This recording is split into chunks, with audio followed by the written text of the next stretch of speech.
Yes, turi mu karere ka Karongi haravugwa ikibazo gikomeye gishobora gushyira ubuzima bw'abanyeshuri mu kaga gakomeye. Ni ikibazo cy'abanyeshuri biga kuri GS Muhororo Technical Secondary School umurenge wa Murambi. Bamwe muri bo banyeshuri bahisemo inzira itenyeki cyane cyane yo kwambuka umugezi w'amashyiga kandi imvura ibirimo iragwa. Nubwo hari umuhanda nyabagendwa wa Nganzo Muhororo ushobora kwifashishwa kugera ku ishuri mu buryo bwizewe, bamwe muri aba banyeshuri baracyahitamo kunyura muri aya mazi y'umugezi kandi ushobora kubateza ibyago. Ese niki gituma bahitamo iyi nzira ishobora kubateza ibyago? Ese ubuyobozi bwabikozeho iki? Byemve ni kwizera niko nitwareba aho hasi ndetse subscribe uyikore kugira ngo tujye tubana mu makuru ya buri munsi abari kuvugwa hirya no hino ku isi.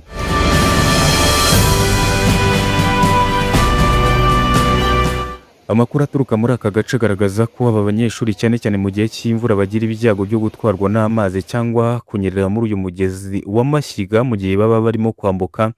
Abaturage bavuga ko ibi atari ubwa mbere bibaye kuko iyi nzira isanzwe izwiho guteza ibyago ndetse n'agahinda. Nubwo uyu muhanda wa Nganzo Muhororo uhari kandi ukoreshwa n'abaturage, bamwe muri aba banyeshuri bavuga ko kuwunyuramo bibatwara igihe kinini cyangwa bakumva ari kure cyane ugereranyije n'aho baturuka. Ibi byatumye bafata icyemezo cyo kunyura mu nzira ngufi ariko iteje akaga bakambuka uyu mugezi w'amashyiga. Iyo usesenguye neza iki kibazo, hari impamvu nyinshi zishobora kuba zibitera.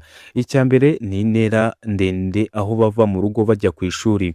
Abanyeshuri bashobora kubona umuhanda nyabagendwa ari muremure cyane ugereranyije n'inzira banyuramo bambuka uyu mugezi w'amashyiga. Cya kabiri ni imyumvire. Hari abashobora kuba batarasobanukirwa neza ubukana bw'ingaruka bashobora guhura nazo iyo barimo kwambuka uyu mugezi w'amashyiga, dore ko aba ari umugezi munini kandi bisaba kuwambuka witonze.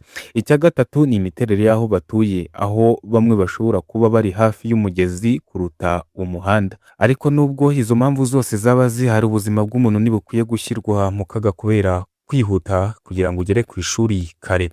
Ubuyobozi bw'akarere bwamaze kubona uburemere bw'iki kibazo maze bufata ingamba zo kugikemura. Mu byo akarere katangaje harimo gukangurira abanyeshuri ndetse n'ababyeyi gukoresha umuhanda wemewe kandi utekanye wa Nganzo Muhororo.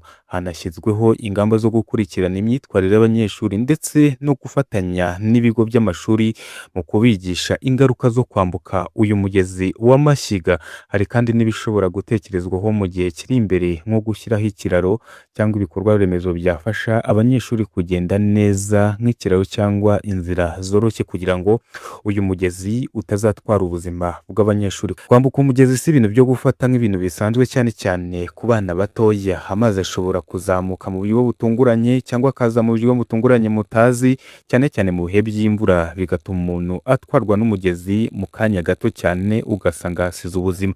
Hari ibyago byo kunyerera cyangwa gukomereka cyangwa no kubura ubuzima muri ayo mazi y'amashyiga. Ibi byose ni ibintu byakwirindwa mu gihe hafatwa ingamba zikwiye. Ni ikibazo gitanga isomo rikomeye, ko umutekano w'abanyeshuri ugomba gushyirwa imbere ya byose kuruta ibindi.